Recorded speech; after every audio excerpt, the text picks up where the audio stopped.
está horrible. Se están peleando aquí en Walmart.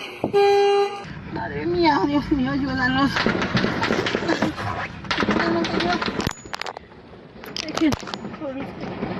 Protégenos, Dios mío. Señor mío. As illegal immigrants pour into the United States, violence continues to surge south of the border.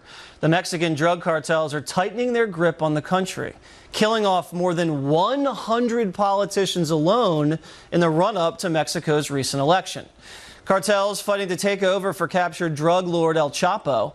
This was the Mexican army's raid on his hideout.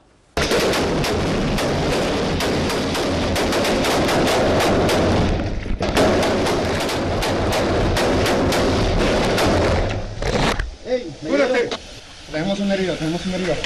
Aguas. Más adentro. Arriba esta. Aguas. Dale, más. Lánzala. ¡No! Lánzala otra. Lánzala. Joining me now, editor at townhall.com and Fox News contributor Katie Pavlich. Katie, I don't even know if anybody knows this, but Mexico in 2017, most violent year on record. Yeah. And it's just the homicide kingdom south of the border down there. And that's what's causing a lot of the violence and a lot of the smugglers and the drug traffickers to pour across the southern border.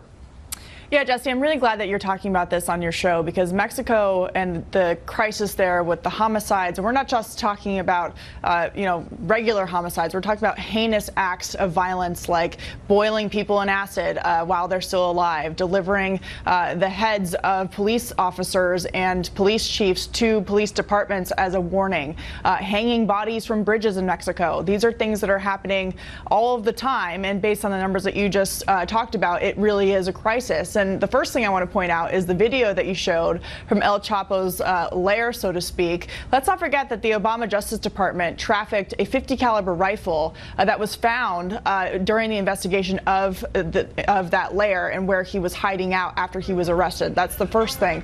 And the second thing is... That was from Fast and the Furious, that botched gun running operation. Exactly. And the second thing is, while we don't see the violence flowing over into the United States on the level that we're seeing in Mexico, thank God, it does have an impact on ranchers living across the border, on Border Patrol agents who are risking their lives every single day, and, by the way, in the streets of American cities, including Chicago. And nobody likes to talk about the fact that the Sinaloa cartel is one of the main reasons that Chicago has so much violence and perpetuates the drug problem that we have in the United States. And the cartels, they're the ones that are doing the human trafficking and the smuggling because they get paid like a $5,000 bounty per head when they have these young people cross the border. Now, we just got some statistics. You know how they had to separate families because of the massive influx. They're reuniting some families. Some of the families in quotes, they can't reunite because, listen to this, Katie, I mean, dozens of them aren't their parents. Right. One is a child abuser. The other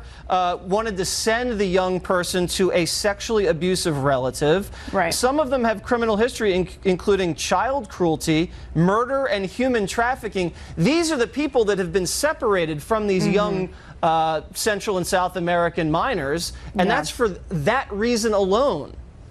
Right, Jesse, I actually wrote a story for townhall.com a couple of weeks ago when we were at the height of the hysteria surrounding the separation of families at the border. I interviewed a former ICE agent who actually blew the whistle. His name is Jason Piccolo. He blew the whistle in 2014 during the Obama administration and talked about how they were releasing unaccompanied minor children to sex offenders, to sexual abusers, to people in the United States who have been in the country illegally but also previously convicted of these crimes. And so we hear a whole bunch about parents, but really the billion-dollar smuggling industry thrives on our open border process like catch and release because smugglers are paid to pair up children with strangers. And if you look at the statistics, there are a lot of single men coming across the border with children.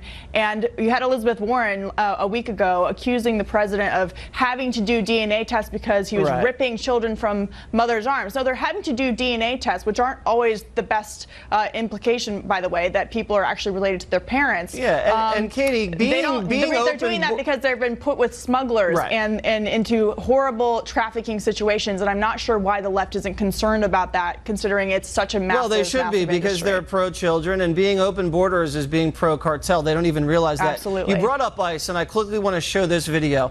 This is ANTIFA out in Portland confronting ICE agents using some really disgusting language. Listen to this. Nazi scum! You!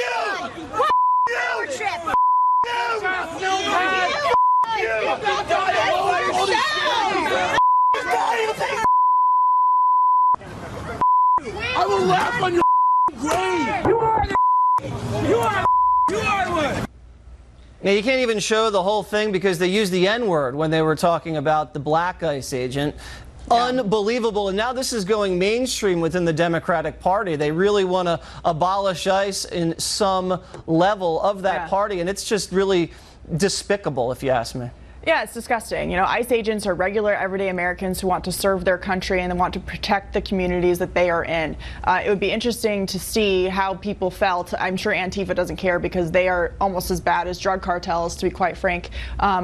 Communities, how they would care if ICE immigration was not in there getting out the criminal element. They combat sex trafficking, they combat drug paraphernalia, they do everything. No one knows that. They just think they're just a bunch of goons on the southern border making apprehensions. This is not a high-paying job. Right, and there are 20,000. There are 20,000 ICE agents that are serving their country, trying to do their job, and I think they deserve a lot more respect than what we just saw. Katie? Well, one thing we should point out real quickly is that Democrats had a bill that they wanted to abolish ICE, and then we brought it up to the floor. Republicans said, "Okay, let's vote for it." They're now voting against it. Yeah, so it's political put your suicide. money where your mouth is. Exactly, right. And the smart ones realize that. Exactly. Thanks, right. Jesse. You're welcome, and happy birthday. Oh, thank you.